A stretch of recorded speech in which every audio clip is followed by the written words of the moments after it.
الحمد لله رب العالمين والصلاة والسلام على سيد الأنبياء والمرسلين وعلى آله وصحبه ومن استنى بسنته إلى يوم الدين.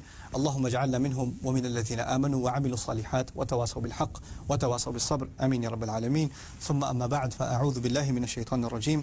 قل هلم شهداءكم الذين يشهدون أن الله حرم هذا فإن شهدوا فلا تشهد معهم ولا تتبع أهواء الذين كذبوا بآياتنا والذين لا يؤمنون بالآخرة وهم بربهم يعدلون. رب اشرح لي صدري ويسر لي أمري واحلل عقدة من لساني يفقهوا قولي آمين يا رب العالمین. ایک مرتبہ پھر السلام علیکم ورحمۃ اللہ وبرکاتہ. آج کے سیشن میں میری امید ہے کہ دو مثالیں کور ہو جائیں. پہلی مثال کا تعلق سورہ انعام کی دو آیات سے ہے. آیت نمبر ہے 150 اور 151 150 and 151. ان دونوں آیات کے شروع میں اللہ تعالیٰ نے پکار کے لیے دو مختلف الفاظ استعمال کیے ہیں. ایک آیت میں ہے لفظ حلما، دوسری میں ہے تعالو. اگر آپ کبھی حج عمرہ کرنے کا اتفاق آپ کو اگر کبھی ہوا ہے تو آپ نے سنا ہوگا تعال یا ولد، تعال یا رجل، تعال یا حج، تعال تعال تعال، بہت کہتے ہیں تعال. لیکن تعالو کے اصل معنی آپ کسی اونچائی پر ہیں اور کسی کو اونچائی پر بلا رہے ہیں. ویسے عام طور پہ اگر کسی کو بلانا ہو یا کسی کی توجہ دلانی ہو کسی بات کی طرف تو تعالی نہیں کہتے، عربی میں حلما کہتے ہیں. حلما عام حالات میں بلانے کے لیے. مزے کی بات اور خوبصورت بات یہ ہے کہ قرآن کریم میں اس پہلی آیت میں قل حلم شہداءکم الذین یشہدون ان اللہ حرم ھذا، تم ایسا کرو، تم اپنے شہداء کو بلاؤ، ان سے کہو حلما ادھر آنا ذرا. شہداء کون؟ ان کے ایکسپرٹ. شہداء کا لفظ قرآن میں ایکسپرٹس کے لیے شاہد وہ تھا جو کسی بات میں ماہر ہو اور پھر جب وہ گواہی دے تو سب کہیں واقعی یہ صحیح بات کر رہا ہے. یعنی اسی لیے شہداء قرآن کے خلاف اگر جب آیات آئی ہیں کہ تم اگر قرآن سے اتنے امپریس نہیں ہو، تمہیں شک ہے کہ یہ اللہ کا کلام نہیں ہے، تو اس طرح کی ایک صورت لے آؤ. وَادْعُوا شُهَدَاءَكُمْ، اپنے شہداء کو بلا لو. شہداء کے معنی کیا؟ جو لوگ آ کے گواہی دیں. گواہی کون دے گا؟ جس کی بڑی مہارت ہے شعر میں، جس کو بڑی مہارت ہے عربی میں. وہ جب گواہی دے گا کہ یہ اللہ کا کلام نہیں تو ٹھیک ہے، اس کو بلا لو، اس کو بلا لو. سو دس از وَادْعُوا شُهَدَاءَكُمْ. یہاں کہا کہ تمہارے جو علماء ہیں جو بڑی گواہی دے سکتے ہیں ان کو بلا، ان سے کہو ذرا آنا ذرا ادھر، ذرا آپ سے بھی پوچھ لیں. اور کیا گواہی دیں گے؟ یہ گواہی یہ ہوگی الذین یشہدون ان اللہ حرم ھذا، جو شہادت دینے کو تیار ہیں، جو گواہی دینے کو تیار ہیں کہ اللہ تعالیٰ نے فلان چیز حرام کر رکھی ہے.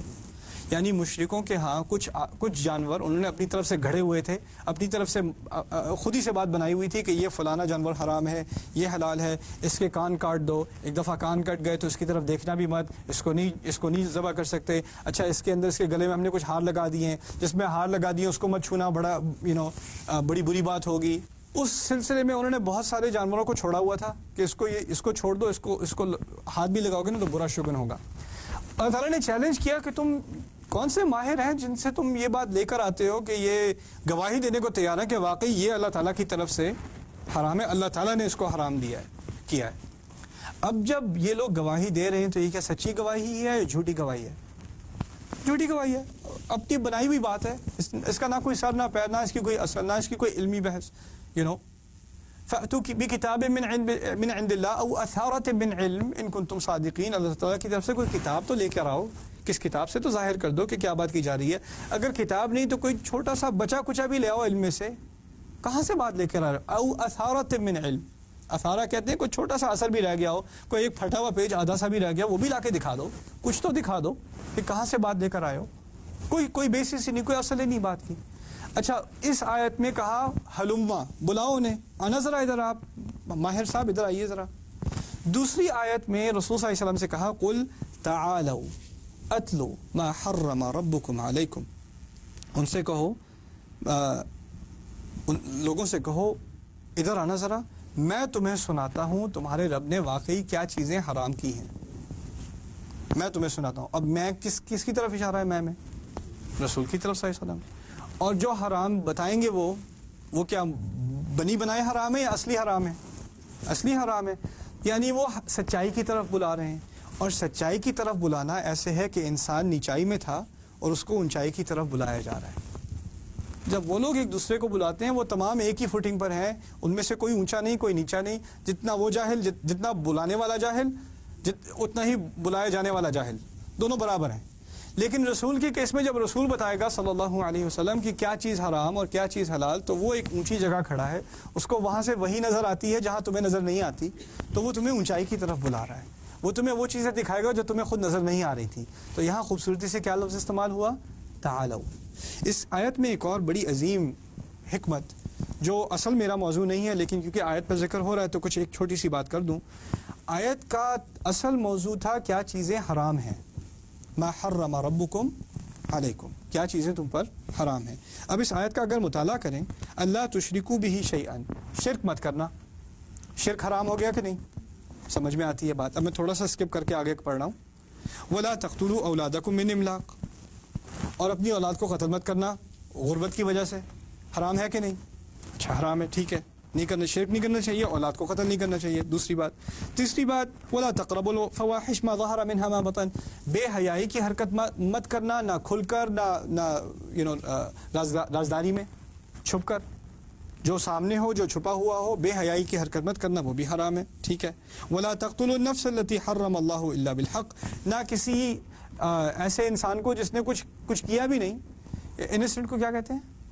معصوم انسان، کسی معصوم انسان کو قتل مت کرنا، قتل حرام، زنا حرام، بے حیائی حرام، اولاد کو قتل کرنا حرام، شرک حرام، یہ سب چیزیں کیا ہیں؟ حرام ہیں، جو نہیں کرنی چاہیے۔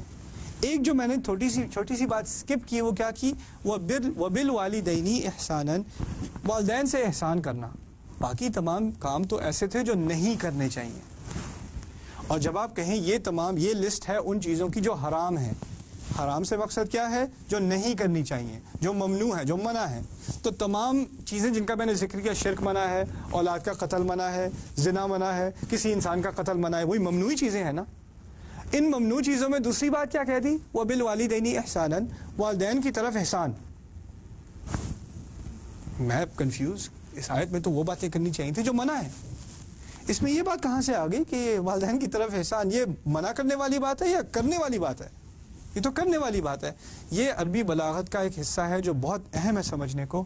یہاں یہ کہا جا رہا ہے احسان، بائی دا وے میں نے آپ سے پہلے کہا تھا احسان اردو والا احسان نہیں، اردو والا احسان کسی کو فیور کرنا، عربی والا احسان آپ کو یاد ہے میں نے کیا کہا تھا؟ آپ کا بہترین سلوک، آپ کی بہترین کوشش کو احسان کہا جاتا ہے، اسے احسان کہا جاتا ہے۔ اور اس آیت میں ہے والدین کے ساتھ بہترین سلوک، بہترین آواز استعمال کرنا، بہترین الفاظ استعمال کرنا، بہترین اپنا وقت ان کو دینا، بہترین اپنی اطاعت ان کو دینا، اپنی بہترین مسکراہٹ ان کو دینا، اپنا بہترین صبر ان کے سامنے دکھانا۔ جو کچھ کر سکتے ہو بہترین کرو تو والدین کے سامنے کرو، ماں باپ کے سامنے کرو۔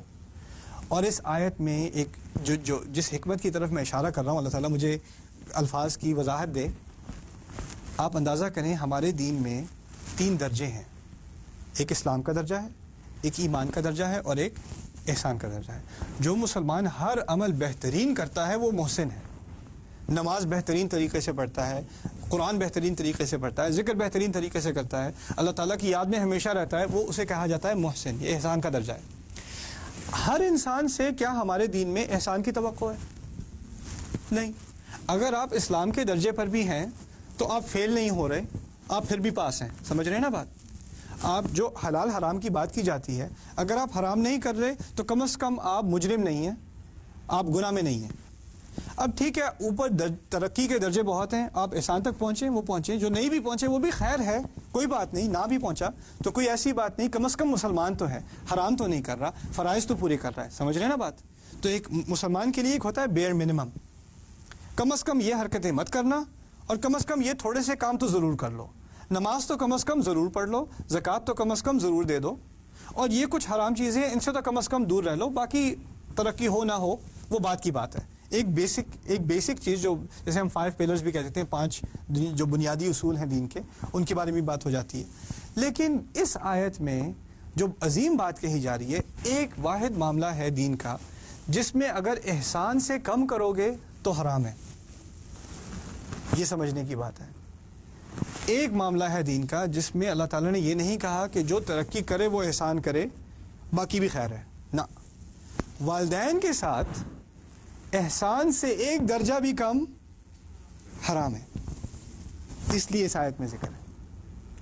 اپنی بہترین کوشش والدین کے ساتھ، یہ تمہاری منیمم ایکسپیکٹیشن ہے، minimum.